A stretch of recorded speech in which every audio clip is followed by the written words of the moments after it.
Gentleman from Texas, Mr. Paul. I thank you, Mr. Chairman.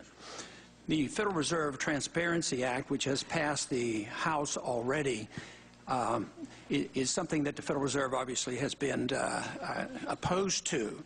And one of the reasons they are opposed to it, as I understand it, is it would politicize the monetary policy, which is not what the bill actually does. But the other reason they give is that if Congress had any subtle influence, they would inflate more than the Federal Reserve might want to. But it's sort of ironic. The Federal Reserve kept interest rates too low too long, and the consensus now in the financial community is that is true. Interest rates are now still down at 1%, so hardly could the Congress influence the Federal Reserve in a negative way by causing them to inflate even more. But there has been a political cozy relationship between Congress and the Federal Reserve, although the Congress has been derelict in their responsibility to perform oversight. But when it comes to debt, the Fed is there. They can monetize the debt and keep interest rates low. The Congress can keep spending and get reelected. They don't have to raise taxes, so the Fed can act as a taxing authority. You print the money, dilute the value of the money. Prices go up, and price inflation is a tax. And when people pay a lot more for their medical care than they used to, they ought to think about the inflationary tax. Also, the Fed accommodates the Congress by liquidating debt. By debasement of the currency, the real value of the money goes down. The real debt actually goes down. So in many ways, the Congress and the Fed does have a pretty cozy political relationship.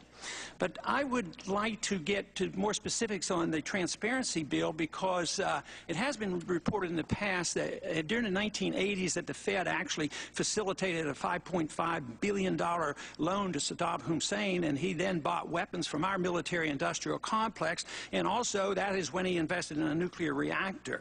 A lot of cash was passed through, and a lot of people suppose it was passed through the Federal Reserve when there was a provisional government after 2003 invasion. It was not, that money was not appropriated by the Congress as the Constitution says. Also, there's been reports that the cash used in the Watergate scandal came through the Federal Reserve. And when investigators back in those years tried to find out, they were always stonewalled, and we couldn't get the information. But my question is, you object to this idea that I would say, give us 6 months. After 6 months, we could find out what we're doing. But what about giving us, give you 10 years? Would you grant that the American people deserve to know whether the Federal Reserve has been involved in this and what kind of shenanigans they're involved with foreign countries and foreign central banks, and find out, possibly you're working right now to bail out Greece for all we know. But would you grant that after 10 or 15 years, the American people deserve to know? It seems like if the Fed was not involved with this, at all, it would be to your advantage to say, no, we don't do stuff like that. But why couldn't we open the books up 10 years back and find out the truth of these matters? Well, Congressman, these specific allegations you've made, I think, are absolutely bizarre, and I have absolutely no knowledge of anything remotely like what you just described. As far as the 10 years, after 5 years, we produce complete transcripts of every word said in the FOMC meeting, and so you have every word in front of you. But can we get the results of every agreement, every loan made to every single thing to foreign governments? Yes, sir.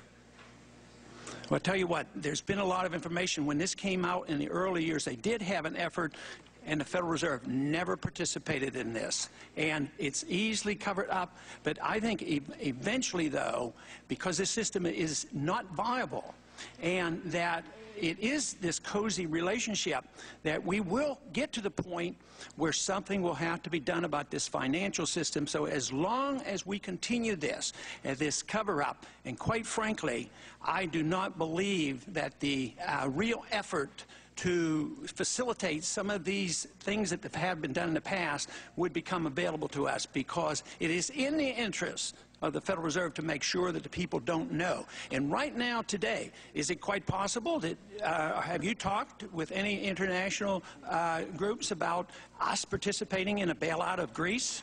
I have not. But the Federal Reserve, under the law, are capable of doing this. Isn't it correct that the Fed can buy debt of other nations? Under the Monetary Control Act of 1980, is that not permissible? Yes, that's true, but we have no plans whatsoever to be involved in any foreign bailouts or anything of that sort. But if they did, it certainly would be to our advantage to know about it. You would know about it.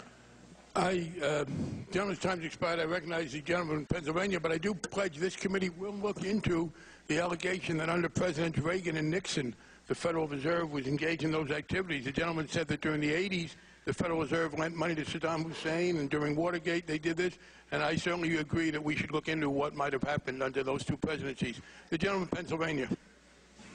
Thank you,